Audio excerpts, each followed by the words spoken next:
Hello, everyone. My name is Adam Lyons. I am once again joined by Aryan, What's up, gang? the Undercut Podcast gang, and we are Yeah. back for another episode. As you can probably tell, I'm in a great Yep. mood. I am still riding off the massive high that I received from watching the French Grand Prix that almost killed me. It actually almost killed me. Ambulance on its way.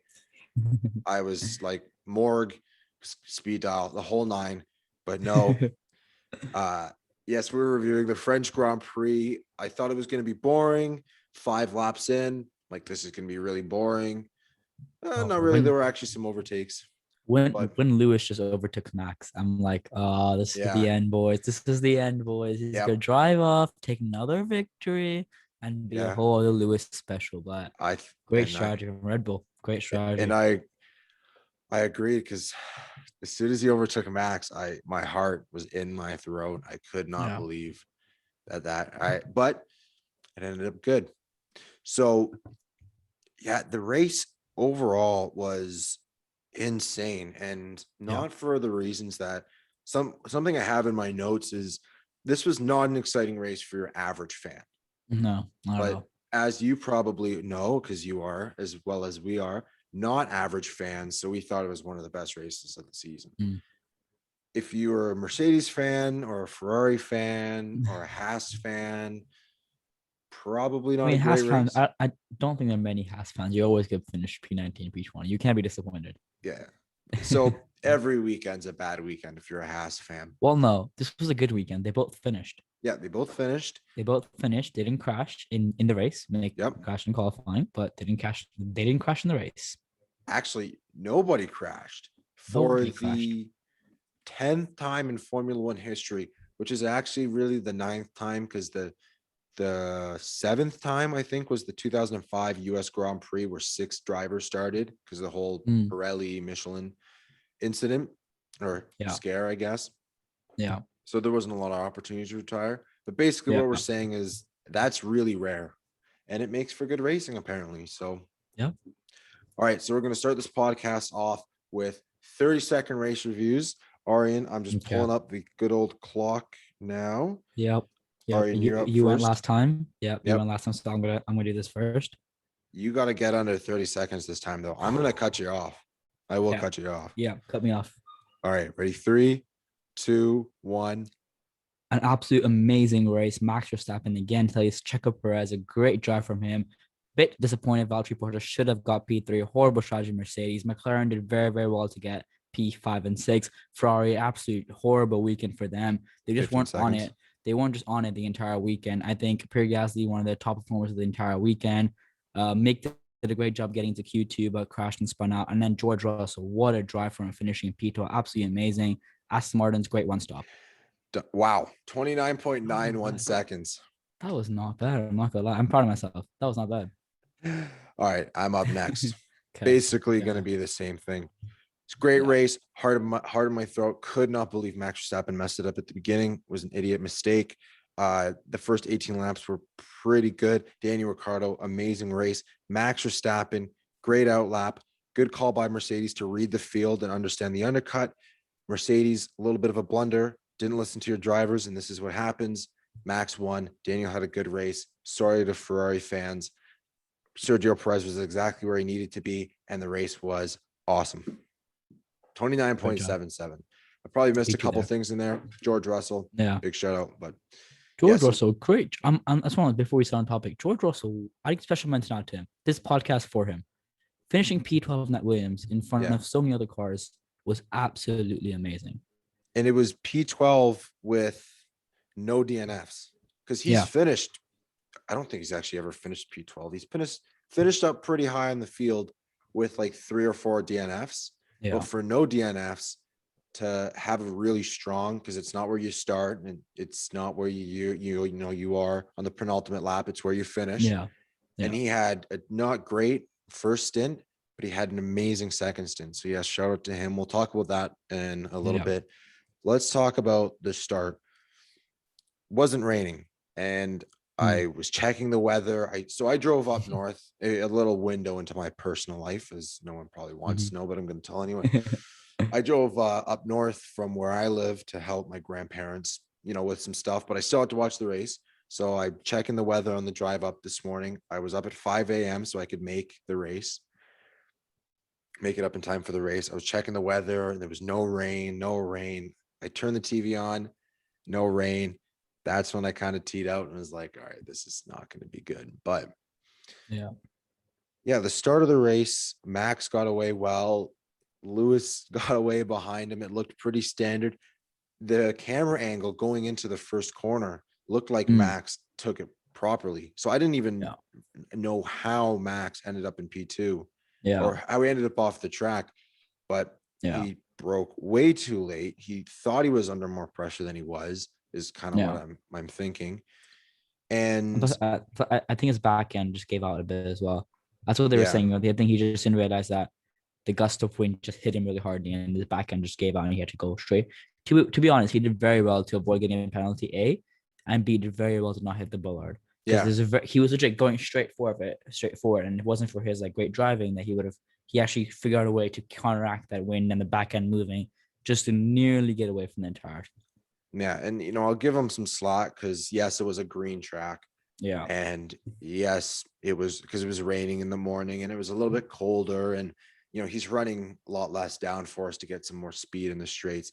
But there were 19 other drivers that didn't do that. So that was almost a race-ending mistake. And I was very disappointed. But so Max had a very poor start. But someone who didn't have a poor start with end race was Daniel Ricciardo. Yeah.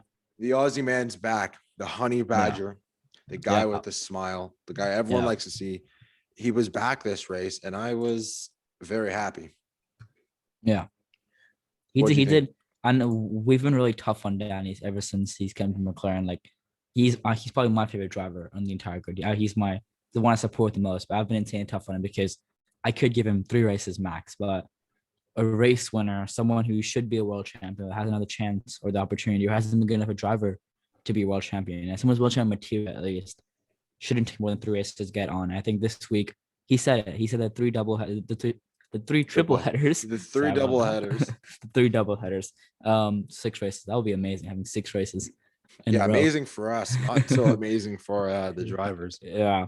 But the triple header will do him really good. I think he went back to a normal circuit where he's driven tons of times, where it's more for a technical circuit. It's not a street circuit where you can easily crash and damage your car. It's a lot more technical. It's a lot more race tracky. And I think that really helped him. And the start he has absolutely amazing. I mean, he flew off. He was P10, if I'm not mistaken. P10 or P9. The only person he just flew off. The only person he actually passed was his teammate. Yeah. But he almost passed the Ferrari and the AlphaTauri. Yeah. He almost passed both of them, but he was on the outside. Going 3 wide isn't a good idea. So he slotted behind and then passed both those 2 anyway. So good strategy from him with the pit stop. I feel a bit unlucky for Pierre Gasly, though. I mean, the overcut didn't really work for him. Yeah. I think he should have pitted when the rest of them pit. It was really weird this race because, and we'll talk about this more in the strategy, but the overcut didn't work. The overcut worked, the undercut worked, but pitting on time seemed to not work. But Daniel Ricciardo had, awesome start from him, passing Lando Norris, kind of showing him who's in charge. And Lando just overtook him in the end as well. Team orders.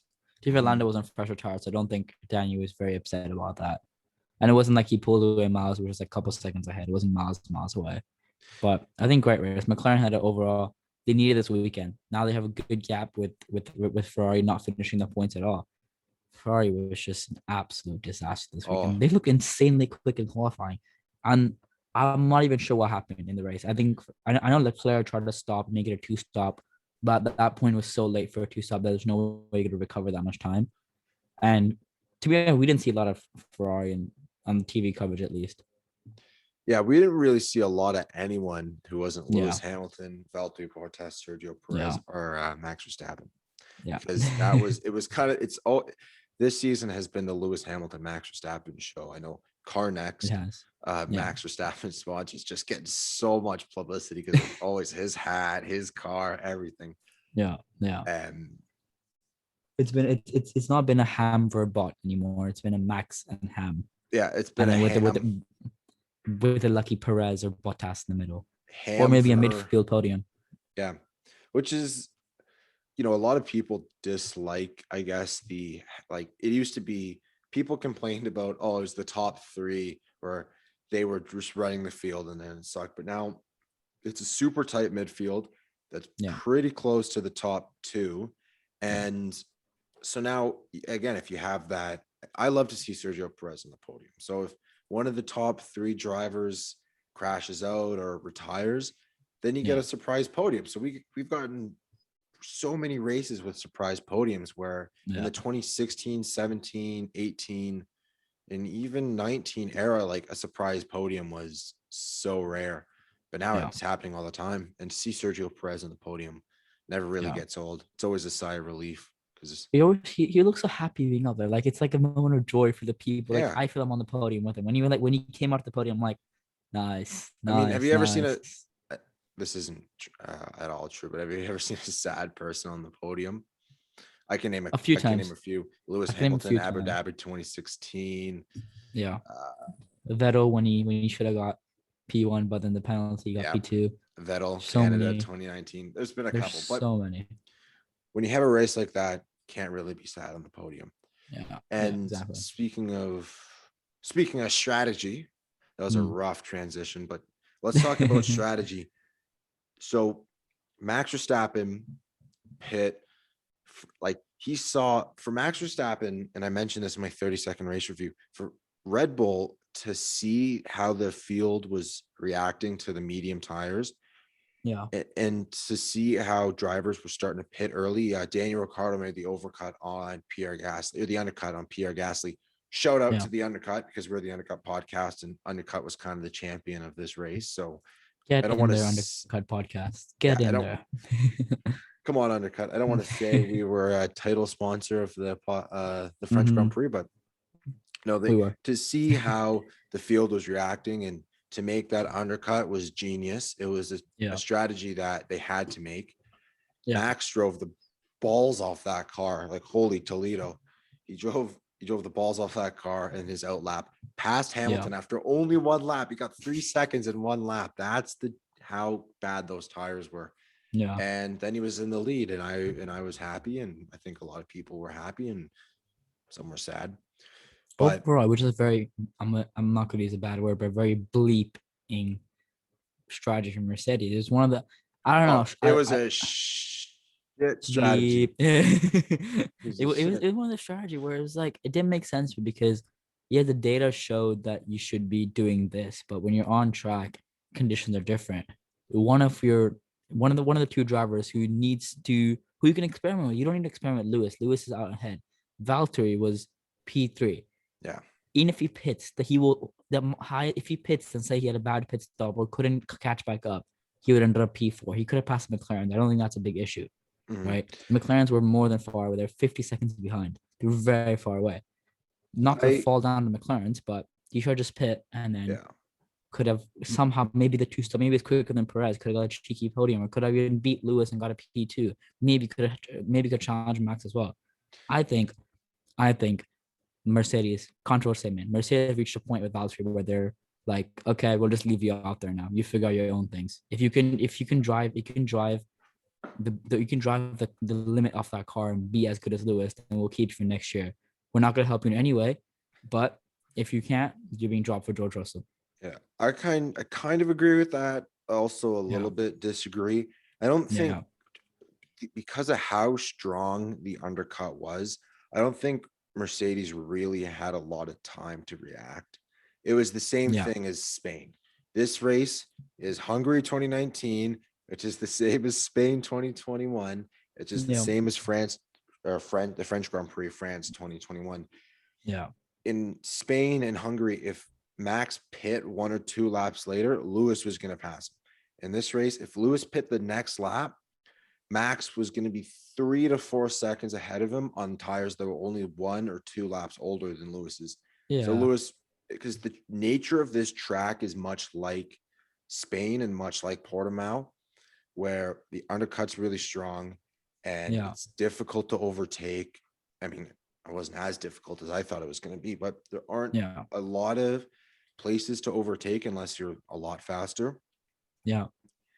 And But I mean, even with that, and with the whole statement of you put a lap later, it wasn't like he's gonna.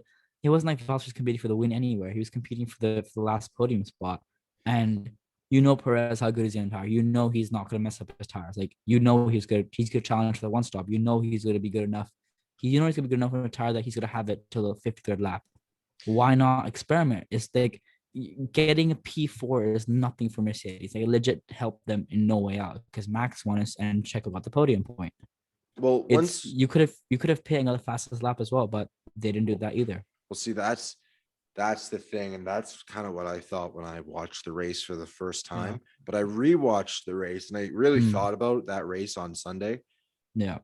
And I wouldn't, if I was Toto Wolff or I was Mercedes strategist, I wouldn't have pit Valtteri either. It just didn't make a lot of sense. The Red Bull, they were faster, but they weren't so much faster where it was worth, because Yeah. if Sergio But messed up, Bottas yeah, was still kind of on him a little bit. He only finished, actually, I might, he finished like 5 seconds, five and a bit more over.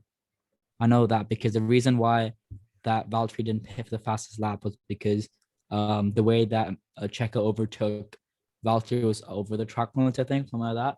It was she should have got 5 second penalty, but it didn't make a difference because Valtteri was more than 5 seconds, 5 point something, right behind Checo.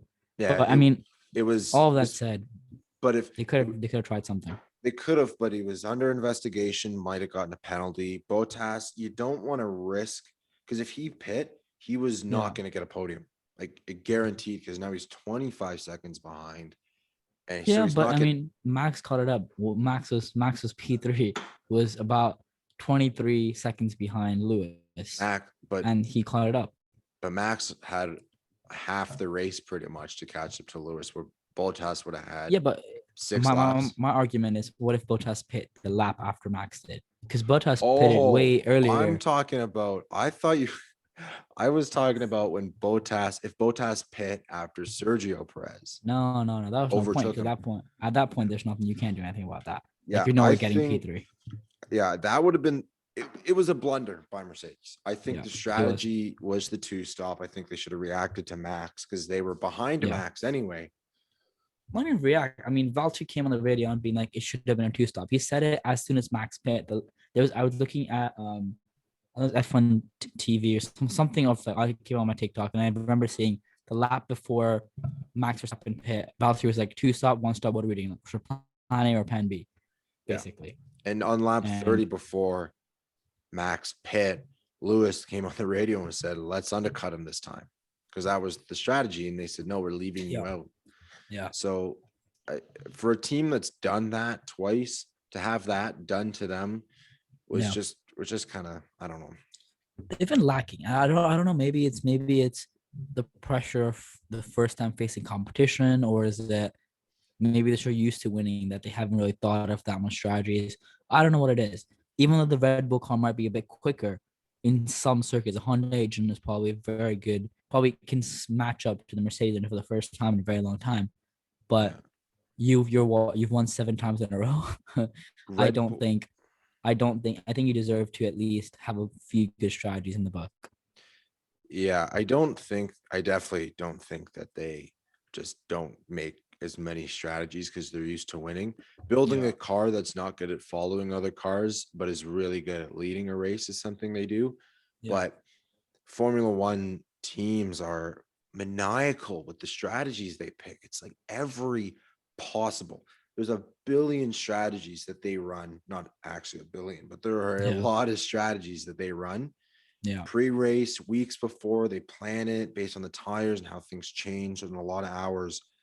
So for them not to pit didn't make any sense. They must have, in their eyes, they must have thought that because Max had to go through Bottas, they probably, if Max did not pass Bottas on that lap when Bottas messed up, he wouldn't have won it. Yeah, if Bottas held him for one more lap, he probably wouldn't have won. So that's probably the real truth. But then if Hamilton was like a little bit faster on his tires or managed his tires better, then Max wouldn't have won either. So Max. I don't know how. Okay, I want to hear your opinion on this. Do you think do you think Mercedes aren't being aggressive enough? No, I think Because Red Bull like making Max pit was probably a very aggressive move because it would have come down to second last or the last lap. yeah, Banking on that Max could overtake Valtteri was a big bank. Like even yeah, though he has dead tires, if it was a lap or a second later than what he overtook him, he probably wouldn't have won the race. yeah. The mistake in this race was much larger, I think, than people realize. It was much larger than it was in Yeah, Spain and yeah, Hungary, because in those races it didn't really make a lot of sense for Max to pit. I mean, it yeah, did in yeah, hindsight, but he wasn't struggling on his tires. It's yeah, very hard to overtake in Spain. He wasn't struggling on his tires, but here the Mercedes were really starting to struggle on their tires. People knew that tires were dying quick. Both drivers yeah, were like, it's a two stop, it's a two stop, let's do it. yeah, Everyone was saying yeah, two stop, and they still didn't let them pit. yeah. So it was a big blunder. And I think that they need to, yeah, I don't think they're used to having this pressure. Hamilton is not used to Mm, having this pressure. You can hear it in his voice. we can see it. Pre-race, We can yeah, see it. We can pre-race, see it. post-race, and his voice, he's sliding around the track a lot more. He's pretty much made a mistake in almost every single race. Brake Yeah, magic, Bahrain, he went wide yeah. and let Max or almost let Max pass. That was I was looking. I don't know if you've seen the Sky Sports Nico Rosberg footage of them analyzing how Max overtook Lewis.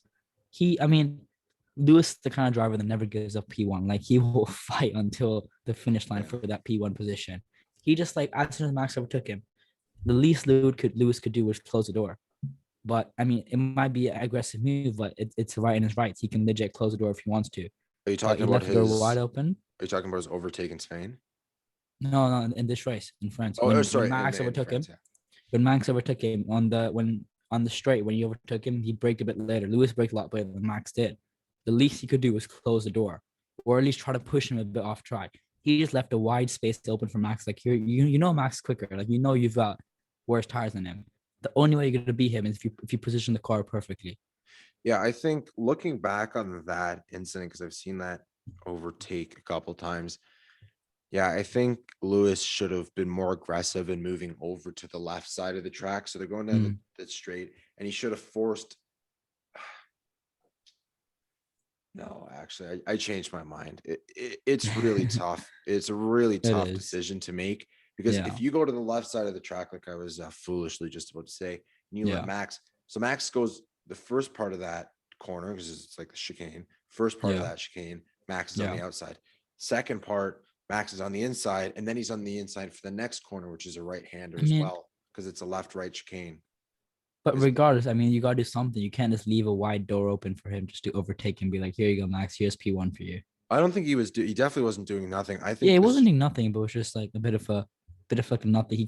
He was a sitting duck anyway. The most you could do is just because Mm, think about it, if you held him up for even 3 or 4 tenths, following first of all on these cars was a very hard, and it's be something that Max hasn't been great with this. You've seen in races where he's been close and hasn't been overtaken P1, and it's just been, I think it's been, I don't know. I think Lewis has stepped off the pedal a bit in terms of how aggressive he's being, how aggressive he's racing. And I think he's, as you said, the pressure is getting to him and the pressure is getting to Mercedes, I think. yeah. Yeah, the pressure definitely is getting to them. And I don't think they expected Red Bull to kind of keep up with their development. And Yeah. this is usually the part of the season, or it has been in 2017 and 18, Yeah. where Hamilton really shows that consistency, because Yeah. Vettel didn't show that consistency.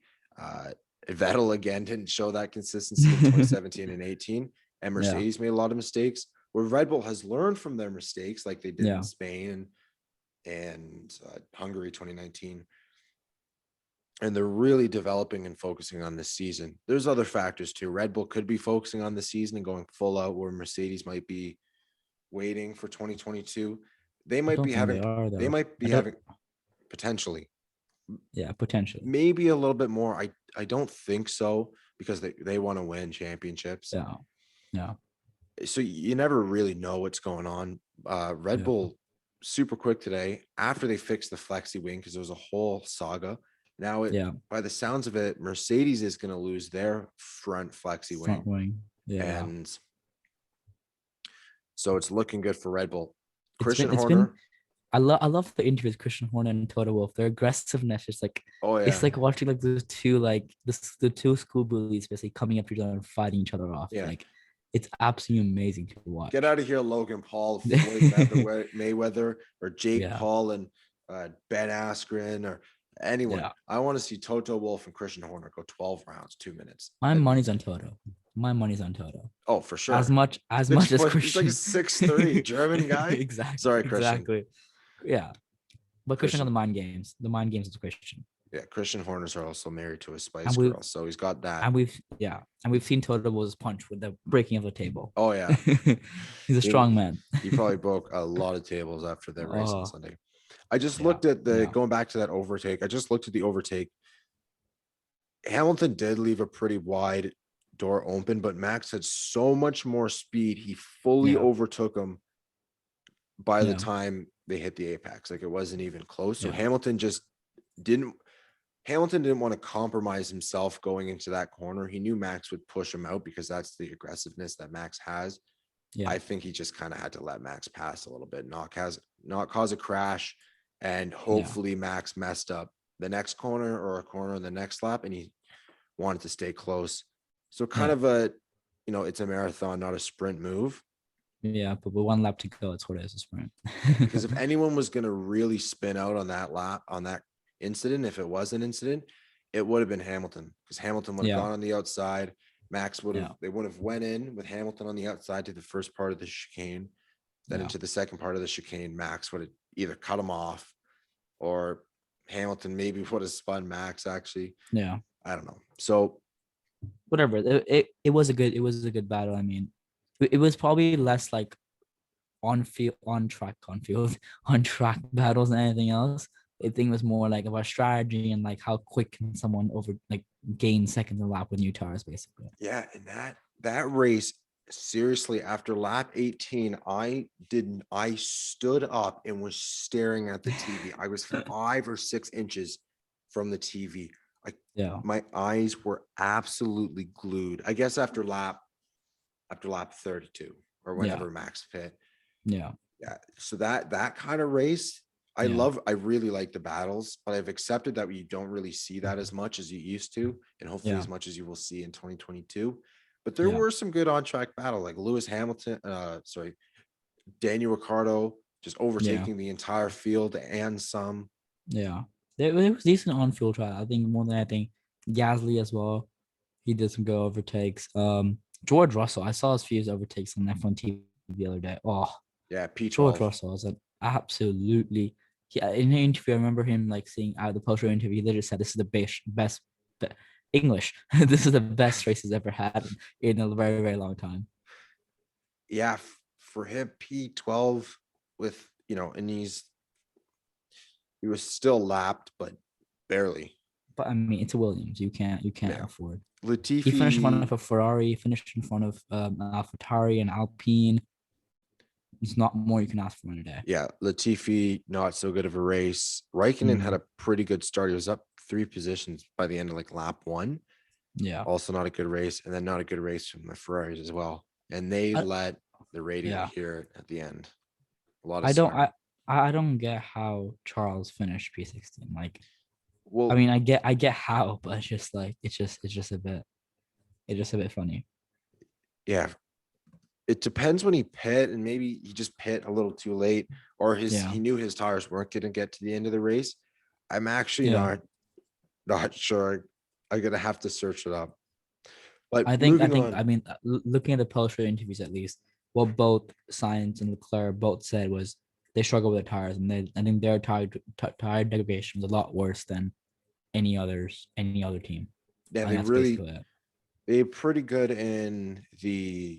in qualifying, but the race pace just was not there. But people, they had a poor race, and everyone is always discounting them already. They're like, oh, they're back to last year. They suck. No, I But mean they're not back to last year. I think it was just like an overall bad day for them. It's, it was you just, get that as F1 team, so you it get was that. it was a bad weekend. Not everyone Yeah, has an amazing weekend. The yeah, drivers still did, they did okay, yeah, but yeah, it could have been a lot better. So moving yeah. on, Sergio Perez. Let's talk about him. Sainz Okay. and Leclerc qualified 5th and 7th. So, and Yeah, Gasly 6th. yeah, We'll talk about that in a second, though.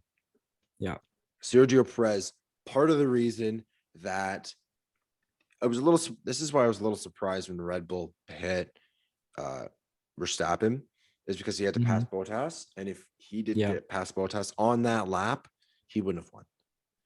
yeah, It would have, his chances would have been a lot lower. yeah, And I think that's part of the reason that Mercedes didn't pit. It was like, okay, now we're going to be stuck behind why we're going to be stuck behind Sergio Perez. Where in Spain, when they pit, they didn't have Sergio Perez to get stuck behind. So they were able just to zoom through everyone or zoom through nobody because Lewis pit and was 2nd or 3rd. yeah, So Perez, awesome race from him. His qualifying was, how many tenths off was he? He was 5 tenths off for Verstappen, which actually isn't very good. So I'm going to give him discounting him for the qualifying, but he kept it P4, which is good. yeah, And it was a track where 5 tenths doesn't mean the difference between P2 or P1 and P7 or 8. yeah, And he did everything he needed to do in the race. He went way longer than anyone on those mediums, switched to the hards, made the overcut work, which wasn't a strategy that I thought was going to work very well, because he was Verstappen was 6 seconds behind him when he pit. yeah, And he made the one-stop strategy work, caught up to Bottas, who was struggling on his tires, yeah, passed Bottas, and got a podium. That is, and he was only 8 seconds away from Max. yeah. To do all of that was absolutely amazing. For Christian Horner, that is everything he needs. He needs a driver who's going to pass Bottas and get a podium. That's not Alexander Albon or Pierre Gasly in that Red Bull. He needs a driver who's going to qualify P4. Yeah. Neither of those other 2 drivers could. And he needs a driver that's going to help Max. Yeah. Mimax is the champion. Like, sorry, Sergio Perez. You're not fighting for the title this year. You weren't really set to fight the title. I think it might have been in your contract to not do that. Yeah. And he's exactly where he needed to be. And I was so happy watching that race because good vibes all around. I think he knows he's a second driver. Like, as much as as much Christian says that we don't have second drive, whatever it is, I think he knows he's second driver. He knows that his job is support getting Max, the drivers, constructors, and helping Red Bull get the constructors champions. And I think he's doing that. He's doing his job 100%. Yeah, I think he needs to be there. He needs to be there at a P3 position, qualifying P4, P3, and when Hamilton doesn't do well, finishing P2. And he's done that. Yeah, I think he understands his role this season. I wouldn't necessarily say he's labeled as a second driver, but I wouldn't say he's a second driver this season. Yes. Yeah. But I think in the team next year, if the new regulations, it's going to go from like Max and Sergio here and here to a little bit more equal. You have to check out our YouTube to see my visual representation of that, by the way. Yeah. But it's going to be a little bit more equal. The advantages are going to be reset a little bit more. So we'll see how he does next year. He could be fighting for the championship next year. Is that going to happen? I'm not sure. Well, I also said that Red Bull had no chance of winning the championship this year, and here they are winning. Yeah. They haven't won, but they're doing well. But yeah, awesome race for Sergio Perez. Sergio has been the perfect teammate. He's been the perfect Red Bull. I think these past 3 races, the perfect teammate. These past 2 or 3 races. Yeah. Spain, I think if I think about it, to be fair, I can't blame that. He needs he's driven that pink Mercedes or whatever you want to call it, the Racing Force Point. India to Racing Point to whatever it is. He's driven that car for so many seasons. Like, he's been there. That team's engraved in that team. The team is legit his best mate. and switch out cars from that. Like how Vettel switched out a Ferrari was insanely hard for him. And I think giving him 3 races was the least you could do, 3 or 5 races was the least you could do. And since then, he showed him that once he got comfortable in the car, he's like, okay, I know. And I think eventually, at the end of the season, he can probably compete with Max because he's 8 seconds behind. I don't think anyone's been that close. Yeah, Alex has been minutes behind. Yeah, 8 seconds behind on the one-stop strategy, which was the inferior strategy, as Yeah. we've seen. He also let Max out of the way Yeah. really easily, didn't fight him, which was good. Yeah, Yeah. Sergio Perez, you bring up a really good point when you say he had to go from the Racing Point because to the Red Bull.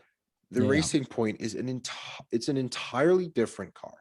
The Yeah. car is so different. If you think about the wheelbase, the engine, the where Racing Point has their advantages and where they have their disadvantages is completely different from Red Bull. Yeah. Racing Point didn't do well in like tracks like Monaco because they have little bit of a longer wheelbase, higher rake or lower rake, sorry, Lower rake. and a way better engine. Chassis is not as good, like I said, not as much downforce, and the types of corners that they're good in are a little bit different. So switching to the Red Bull with the shorter wheelbase and all of those things that I just said takes a little bit of time. And we've given him enough time, and he has delivered in time. He's a race winner. Awesome. That was exactly what he needed to be. He needs to be ready for Max Verstappen. If Max Verstappen crashes, to pick up the maximum points, pun intended. Yeah. And sorry, that was terrible. We just lost all of viewers. They're all gone. So if Max Verstappen DNFs, so Mercedes can undercut them or make the double pit stop like they've done previously. So very good from him. I'm very impressed, and that will reflect in my rating of him, which we'll do later. Yes, we will do that. Let's talk about the Gasly Norris incident. Oh, what is this idiot doing? Incident. Yeah, what is this idiot doing? Exactly. It was a little bit of an idiot move. It was a bit aggressive, yeah. It was a bit aggressive. It was a bit aggressive. He just went really deep into the corner. He went off, and he just, I don't even really remember. Like, of course I remember what happened. The wind situation, I'm not quite sure of what the wind situation was. He might have been pushed a little bit, but yeah, those reaction times though. Oh yeah, what were you gonna say? Exactly.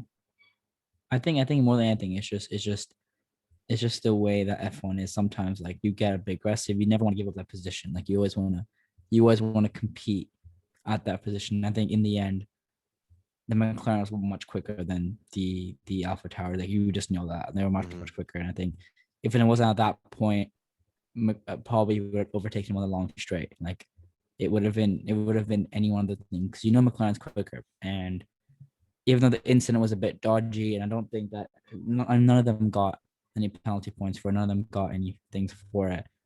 I think it was just a racing incident, and it was pretty close. One of them could have made a bit of contact, but they were like socially distanced, hugging basically. That's what I like to call it. One of the reasons I brought up this, because it wasn't an incident, as you know, there were basically 0 incidents. Yeah. The Norris's reaction times were lightning quick. Like those to see Gasly, because Gasly was going to hit his front wing. They made a hard left, corrected the car, and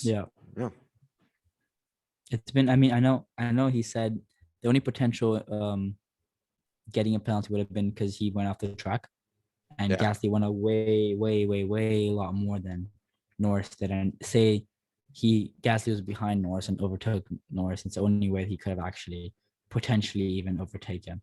But I think overall, another good weekend for AlphaTauri. For especially for Pierre Gasly. I think he's been consistently really, really good this entire season. I think he deserves a car that is a lot better than the AlphaTauri is. I think he's so comfortable in that team. He's so ready to compete, and I think he's shown it. Look where Yuki is and look where he is. Yes, Yuki's a rookie. Yuki he started off P20. He started off in the pit lane basically with all the faults he had, but still, if the car is quick enough, you will be able to come back in the race and reach where you want to reach, where it is in the points at least. But to be in front of the 2 Ferraris, be in front of the 2 Aston Martins, to compete with McLaren, who I don't think many cars will be able to consistently compete. Ferraris, yes, but they've been on and off. I think Pierre Gasly, even when Ferraris were on there, Pierre Gasly was still finishing in the top six. He's been qualified in the top six for the past three races, basically, finishing in the top 10. And I think Podium. he's driving. Yeah, a podium as well. Exactly. Got a podium last race as well. I think he's driving that car off its rails, and he's going probably the most underrated driver again this season for the car he's in. Yeah, I definitely agree with that. There's absolutely no question. But the question is, do you want to see him in a Red Bull? No. Yeah, and here's why. Yeah. And here's why. Here's my F1 gossip brain, F1 prediction brain. I don't either, by the way. Good. Just want to I see if Hamilton retires. It's example Hamilton retires at the end of this year. Big things based on him retiring.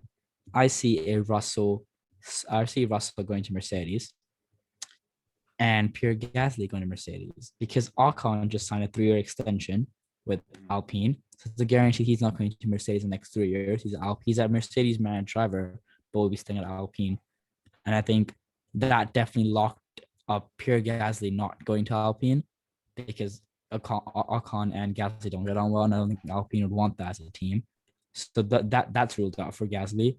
The only way he can possibly go is if Vettel retires and goes to Aston Martin, which is a bit unlikely, I think. Stroll won't leave Aston Martin. The only other possible team is McLaren, and McLaren have locked up Norris and Ricciardo for the next couple of years anyway. Now the only option is Red Bull is not going to give Checo. Checo has been absolutely amazing for them. They won't go back to Gasly, I think. Only option, Mercedes. Toto would definitely take Pierre Gasly. He's been driving the rails of that car, as I said. So my bold prediction the 2022 season, Formula One season, would be Pierre Gasly and George Russell driving the Mercedes. Wow, Aryan, I didn't know we were having a controversial opinion topic on this podcast between us hosts. I mean, we had to slide in there, Of course. There is, I don't know. I just can't really see it. I think Alonso has a 2-year contract with Alpine. So I think he's going to stay with AlphaTauri. If he hasn't already signed his contract, I think he did sign a contract, actually. I think he signed for end of this year, I'm pretty sure. But he can switch between Red Bull, and I think that's it. I don't think he can switch from Mercedes, though. I'm not too sure. I'm not sure. So I think he'll definitely stay with them for the rest of the season, and he probably will stay with them for the next season. Yeah. And then I think that going to Alpine is kind of what I'm leaning more towards. Mercedes is an option, and crazier things have happened. If you told me a year ago that Sergio Perez was going to Red Bull, I would have called you an idiot. Yeah. Yeah. So we'll have to see. But I think Alpine and Mercedes would be the front runners. But you never know. Haas as well. Haas might come up. If Haas is getting podiums, Nikita Mazepin has to go serve in the military or something. Oh, yeah, that was like a rumor for a couple of days. I read that. Yeah. Apparently it's true. Like I started doing a bit of research on it. Apparently you have to serve it, but I think as a clause, if you're rich enough, you're fine. I think it might be a clause. Yeah. But I mean, I just checked. Pierre Gasly has end of contract for 2021 with AlphaTauri. Kimi Räikkönen and Valtteri Bottas both served in the military. Yeah, they did. For Finland. But no, he's not going to Haas. Yeah, I think Mercedes and Alpine are kind of the front runners. Yeah, I don't know. I don't see Alpine is because I don't think Alpine is being backed. Ocon is backed by Alpine. And I don't think if Ocon has even a 10% a 10% I don't think input into what is being said, I don't think he would take him. I don't think he's definitely not gonna replace Ocon because Ocon's here for 3 more years. No, I mean, and he's doing well. He might. Car. If he's replacing Alonso, I don't think Alpine will be dumb enough to do it because they know the driver relationship isn't too great, and you never want that because you always want your teammates to be performing well together. Okay, so so we'll say it's the end of 2022. Alonso leaves. What do? I would rather, if I was they have a few F2 rookies. Yeah. What's his? I forgot one of them names. They have a few F1 rookies. If I was Alpine, I'd rather have two very good drivers than one very good driver and someone who's not that great, especially if someone like Yeah. Pierre Gasly, who is a top rated driver, I wouldn't even say he's Mm, underrated anymore, but just a yeah. top rated driver Yeah. who's had a good comeback. If he's available, they got to take him. True. I mean, But I think he'll definitely try. But if he says yes, is a big. I mean, you never know. He might sit out for Tarek. Avatar is looking amazing, and they might be able to compete for wins next year. You never know. yeah, Like, I don't think they'll be as good as a Red Bull, but they definitely can compete for that constant podium. mhm. Never know. Yeah, there's a lot to consider, and I think the silly seasons, we'll call it silly seasons, isn't Yeah. definitely isn't over. I think the summer will be a big news input. I think this summer we hear shit a lot about who's going where and what's happening where. Mhm. Because I think the entire market revolves around where Hamilton is if he retires or decides to stay, and Yeah, then and if they entire market based on you never know. Max might go to Mercedes as well. Like we spoke about it in an earlier podcast, he might do that. You never know. if Hamilton by some reason Yeah, retires, if he wins his eighth championship, I think his chances of retiring are kind of yeah, decent. If he doesn't win his eighth championship, he might not retire. I honestly, I have no idea if he's going to retire or not. yeah. There's So, reasons to say that he will, but there's reasons to say that he won't. If he wins the championship this year, I think he might because he's won the yeah, eighth championship. He goes out on a high. But if he doesn't, he seems like a man of many, a jack of all trades, who's a yeah, master at everything, which is, yeah, they say a jack of all trades is a master of none. yeah, yeah. But he's a jack of all trades that can skydive, play the guitar, has songs with Christina Aguilera, has dated Rihanna, Yeah, as an amazing Formula One driver slash Moto GP driver slash every week he's doing something different. So I think yeah, fashion yeah. icon. So his Exactly. palette's wide. So will he retire from Formula One? I think so if he wins the championship. But Yeah, I mean, I think it all depends. I mean, he might just want to stay for an extra season to see how, or might take like a sabbatical for a year, maybe. yeah, Like you never maybe know how it works out. you could take a lesser role at Mercedes. There's a lot that can It's a happen. lot more. I But mean, I think he'll always stay in F1. I think he will be with Mercedes. I think he'll be like mhm, a Nicky Lauda type position. I think he always will remain because he loves the sport. yeah, But I don't know. I think it all depends on how. I think he's very satisfied with the season, even though he doesn't like losing. But I think he's very satisfied with F1, and I think he's. We have to see at the end of that. We have to see where he is. yeah, we will definitely see. Moving Yeah. back to the race, yeah. So we've already talked about it, but it's in my notes, and I want to mention it. When Max Yeah. hit, I was stressing. Like I was stressing so hard. It was unbelievable. yeah. I could not believe it for like the what 30 23 laps or Yeah. 22 laps until he passed him, Yeah. or not even like 20 laps. Yeah, Less than that, yeah. less than that even. It was And it was it was just a constant count. That's like New Year's countdown. Like you're yeah, getting closer every single lap. You're getting closer and every then he single lap. wasn't. Getting closer every Yeah, it single was lap. 2.5 seconds, and then it was 7/10, and then it was 1 second, and then Hamilton Yeah. gained 5/100ths when Yeah. he did something, and it was insane. But yeah, overall, good Yeah. race. Something that really bothered me at the end, they did this last race. Well, Hmm. the AWS graphics. This is kind of I sound like a broken record here. I can't Yeah. stand them in a race like that because what made this race so exciting is not knowing what was going to happen. And Mm. this is, the story that's been told a million times. But as soon Yeah. as the AWS graphic comes with all of this data and makes a decision for you, then I'm like, oh, he's going to overtake Yeah. him in 5 laps. It didn't really Like you. happen this race, Yeah. but But just takes off like the. I don't know. F1. I feel there was a post on Instagram that I read today that some guy was just complaining about how F1's become too modern for the original heart to heart F1 fans. mhm, Like AWS, as much as it's really smart and like it's good to know that okay, there's a chance that he might win, right? I think AWS shouldn't happen for the top three cars. I think it's a smart tool for the midfield because you want to know because you're not always tracking the midfield, are you? Like the cameras aren't on the midfield. So having the AWS for the midfield is probably smarter than having it for the top three because the top three is the ones you care about the most. You don't care as much as about the P7, the P8. You care about 1, 2, 3 more than anything else. So Mhm. having the AWS from the midfield and like the lower end of the midfield, it's always smarter because people aren't emotionally invested in a way. If that makes any sense.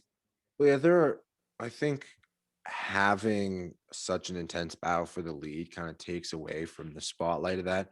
But no, Mm, I think that even people fighting, if you're a diehard, like I'm a diehard Red Bull fan.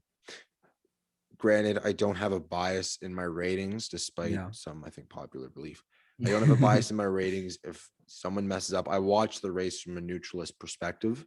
Yeah. So if Hamilton wins and he had a good race, then I think it's a good race. I thought Spain was a good race despite Yeah. Max losing. Yeah. But if you're a diehard Williams fan, or because they are out there, a diehard Aston Martin fan, you really care about Sebastian Vettel finishing 10th. Like that's a big Yeah. deal. I mean, for average F1 fan, I mean, I think Yeah, the I think AWS, I think it's more for average F1 fan than for a diehard fan. Because a diehard fan, you probably can like figure out that okay, he's gaining 5 seconds per lap. You can probably like do your own maths and figure it out. yeah, but it's the mystery. It's like It's a mystery. it's like watching an episode of Scooby Doo, and halfway through the episode, they're like, "It's this guy." I'm like, Yeah. all right, so the rest of the episode is going to be entertaining, but now that you know what Yeah. happens, spoiling a movie Yeah. before it's over. But that wasn't Exactly. really that present in this race. It was a Yeah. little bit, but the suspense, a lot of the AWS graphics are good. They do have a lot. It's like the AWS cornering speed. I like Mm, something like that where they give you live data and let yeah. you draw the conclusions. I could not say that word. Conclusions. Conclusions. When they give you live data, and you're like, okay, yeah, Max is he's 5 kilometers an hour faster in this corner, but he's 2 kilometers slow in this corner. Okay, so I think he can Yeah. catch him in 6 laps. Yeah. But Yeah. yeah, and the other thing I don't like, so we're gonna move on. The other thing I don't like was her name's Rosanna Yeah. something. She's a reporter, and she's a really wickedly good reporter. Yeah. I watch the post race show all the time. She's a fantastic reporter. What I really don't like is when she comes on at the end of the race onto the radio and talks to the drivers. It Oh. just seems to me, it just kind of irks me a little bit. I don't know why. It just seems so I like unnatural. it. I You like like her it. coming on and saying, "Oh, Max, you're a driver of the day. What did you think Yeah. of that race?" I liked it with Seb. With Seb, it was really nice. It was a nice piece of radio that you couldn't hear a lot. And I think I like it's sort of like the team principal to FIA thing. Oh, no, it's the complete opposite. Yeah, I mean, no, I mean, like I like the way that they've added a bit more because you never Yeah. hear the driver as much. I think like for a normal F1 fan, hearing the Mhm. driver is probably really interesting. So I get the reasoning behind it. I don't mind it. It's the end of the race, so it's something that doesn't bother me as much. Yeah, I think like I really like when Christian Horner has a conversation with Martin Brundle and like the commentators, because it Yeah, gives you inside yeah, knowledge and it gives you a lot of benefit as the yeah, viewer. And I really like the FIA, because I mm, don't think we've talked about this before. The FIA team principal conversations that they broadcast are awesome. They yeah. Because They're they really absolutely show a lot amazing. of inside knowledge. I feel like from a driver's perspective, Yeah. and if you're a Formula One driver watching this podcast, first of all, what the hell are you doing with your time? Second of all, um, I just think there's a lot of like, not a lot of time they really get to themselves, where it's Yeah, just them and their engineer, or yeah, it's just them and they don't get a ton of time to themselves, especially during the race weekend while they're at the track. So I yeah. think when you're decompressing the race and you're talking, and then all of a sudden a reporter comes on the radio and is like, "Hey, Max, your driver of the day. Well, what did you think of that race?" Yeah. I think it's just kind It's a of, bit more NASCAR vibes, isn't it? yeah. It's a bit more than NASCAR IndyCar vibes. It feels like from a driver, I can Mm, imagine it would feel annoying, and for a yeah, fan, I'm just like, why are you like kind of taken away from this moment by having an yeah, interview? Like this is not an interview time. It's just yeah, a really small pet peeve. It's a really petty pet peeve from myself. yeah, But I yeah. thought I'd bring it up on the podcast. It is in my notes. So Exactly. That's good. I mean, yeah. I mean, I don't mind it. When it's after the race, so I really don't care about it. But I mean, it would have been different if it was like if it was a really exciting race, like how when Vettel from the podium when it was, then that sort of thing I really liked it when he started like complimenting Perez and sort of like talking a bit more and like made a bit of jokes and bants about it. oh But when I Max like is in the car, well, you can I like when the drivers and you hear the drivers and the engineer talk. Like Yeah. that part, because that's Oh, insider knowledge. Like that is yeah. it's something that F1, again, not a sponsor, but F1 TV does is they give Yeah. you the onboard with the live radio throughout the whole race. So I was watching the race on the TV. I had Yeah. my laptop with Max Verstappen. You hear his radio. So every lap is Max go strat 6 mode 13. Yeah. Max, all of those updates in the live uncensored. And then on my iPad, I had Yeah. Lewis Hamilton's radio. So I was hearing Yeah. both of their radios at the same time Yeah. live, which Yeah. is really nice. Just having that outsider thing, not a big fan. We got to move Yeah. on. We're moving into the driver ratings. We're going to Yeah. go by driver finishing position of this race, rated out of Yeah. 10 tires, Yeah. or just out of 10. Yep. Max Verstappen, 10. 9 out of 10. I'll say 9.5. If we cut tire in half, 9.5. Yeah. I'll say 10. I'm not going Apart to give from that him initial mistake, yeah. he was flawless. I really want to give him a 10, but you have to be really, really kind of anal with his rating, because think of his margin for error. I'm kind of give the same harshness to everyone, but I'm a little bit more critical. Having that mistake could have cost him the race, but he drove amazing on Sunday. He did. Flawless race minus that one little qualifying, but that could have cost him the race, and it cost him the lead for 20 laps, and it cost me about 8 years of my life as I was stressing. So Max Verstappen, I'll go 9 out of 10. You said 9.5, so we'll default to 9. Yeah. Hamilton 9, 8.5. Hamilton, give him a. I hear something low. I think something low here, lads. You smell that? It smells like a 7. Oh no! Aryan, it reeks of a 7. No, I'm just kidding. We'll give him an 8. I think 8's a bit harsh. I mean, he didn't do. I think with Mercedes, I can't blame the driver. I cannot blame. If Valtteri, I will give him a solid 8, because it wasn't his fault. He pitted so early, and he didn't even get a 2-stop. So I can't really blame the drivers, can I? Yeah, I'll give Hamilton and Bottas both 8s. Yeah, I'll say solid 8s. Checo 9. Yeah, 9. Easy. No, he drove really well. I'll say Checo 9. Actually, qualified P4, finishing P3. If you give the Mercedes a 9, though, you kind of an 8. You kind of have to give Checo an 8. He qualified 5/10 off his teammate. Yeah, but then again, he finished on the podium. He's 8 seconds away from his teammate and less than 5 seconds away from Lewis. You know what? Yeah, if you say 9, I'll go with 9. I'll let you override me on that. Yeah, he passed Bottas, finished on the podium, went way too long on those mediums for what he was supposed to, for what it was, for what everyone else was doing. He made the not what Checo. Yeah. For Checo, it's normal. Checo can push the tire. Yeah. So Verstappen 9, Hamilton 8, Perez 9, Bottas 8, Lando Norris 9. 9. I think same with Ricardo 9. Ricardo 9. Gasly 9. I would say 8. Out qualified. The out qualified. He should have been P6. I think Ricardo was quick, yes, but again, the idiot move and a few other stuff as well. I think. Yeah, you know what? I'll go 8 because I went 8 with both Mercedes. Yeah. Yes. Alonso went from 9th to 8th. I'd give him like a 7. Yeah, solid 7, 8. Yeah, this is a solid race for him. Sebastian Vettel, good day in the office for him, and from 12th to 9th, pretty decent race, really on the pace. Yeah, I'd give him a 7 or an 8. 7 or 8. Lance Stroll, I would say 8 because he qualified. He was very, very low. He's P17, I think. Yeah, there was no qualifying. His time was a 2:12. So he started at the very back of the grid. Oh yeah, because he didn't do a lapping because of the red flag. Yeah, I remember. And then to pick up a point for the team was pretty impressive. So I could give him and Vettel both 7s or 8s. Yeah. Carlos Sainz 6. Yeah, that's a 6 or 5. Russell 9. I'm gonna be honest. I'm gonna say 10. He couldn't have done more. There's nothing more he could have done. Not gonna give him higher than Max. Car, I can't. But looking at the car he had, I gave Max a 10, so I'm gonna say 10.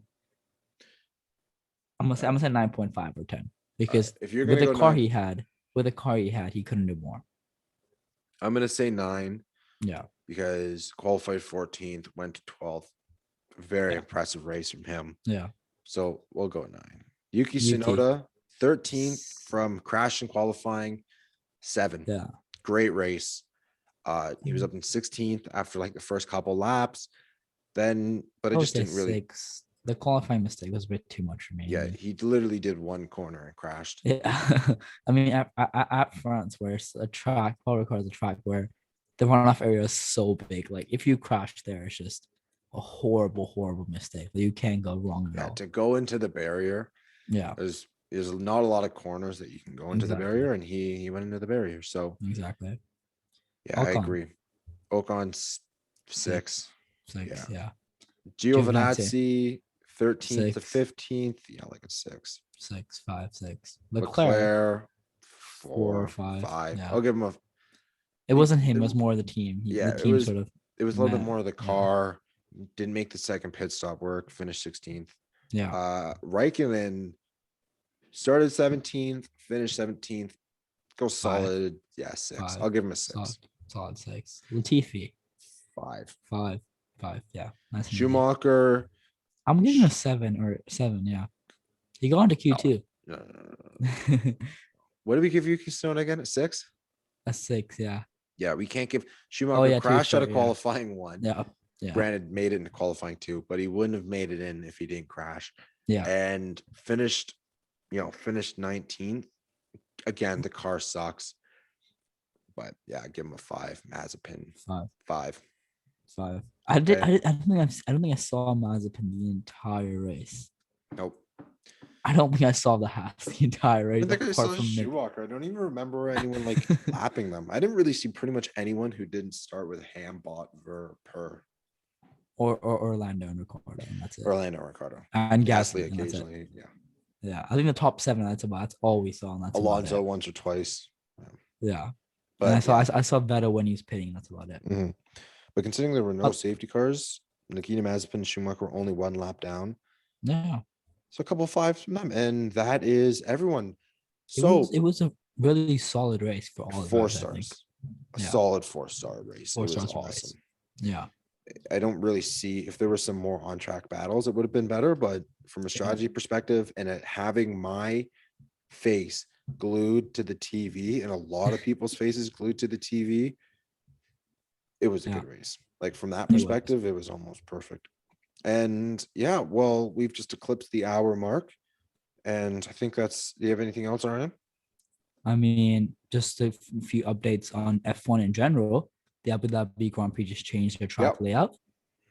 We posted about it on Instagram. They changed the track layout to make it a bit more aggressive, a bit more racy. Yep, less boxy and terrible. Good. Yeah, looks good. We'll see how those changes coming along.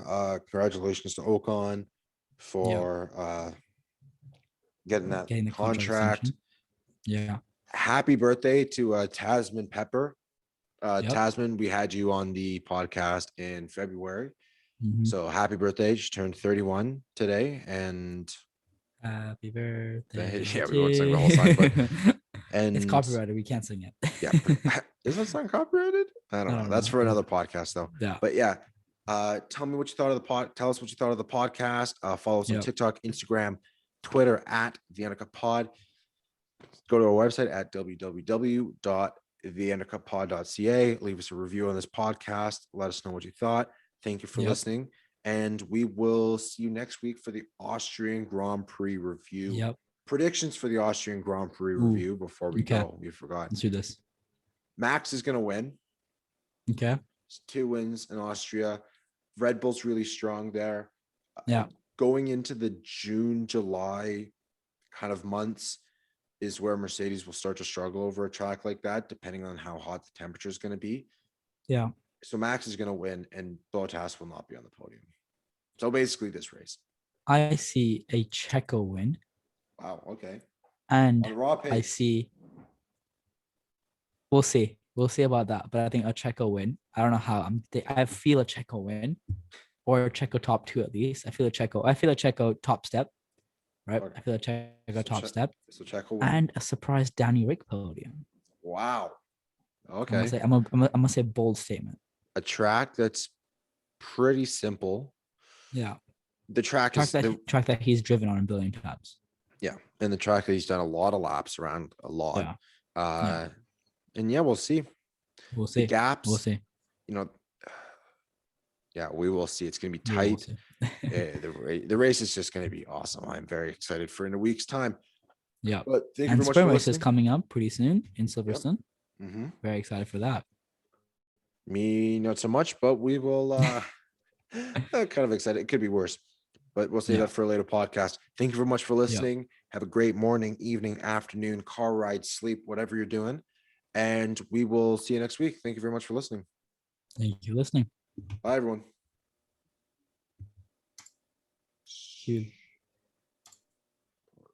Cool. Just stop the Audacity stuff as well. Export. Are we going to add the controversial segment that I filmed on this one or the next one? No, we're going to do it on an off week one, I think. Save for 3 weeks? Because I already filmed it. Like it's on my Zoom. Yeah. I have a segment that I'm going to film. Okay. Also, yeah. I can't hear you anymore, by the way. Hello? Can you hear me? Okay, yeah, I can, yeah. Yeah, I can. Go, what were you saying?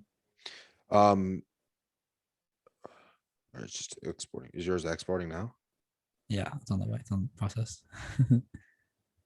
Yeah. Okay. So what about those guys that are doing blogs? What's the Yeah. deal with So them? I have one of them is doing a race review this weekend. Should send it by the end of the week. What episode number is this, by the way? 31. 31. Okay, cool. Do you want the bitrate mode present? The bit mode thingy. The format bit. Let me share my screen. MP3. Wait. No, I've done that. Well, let me share my screen. Yep. Oh, I guess we got to stop recording.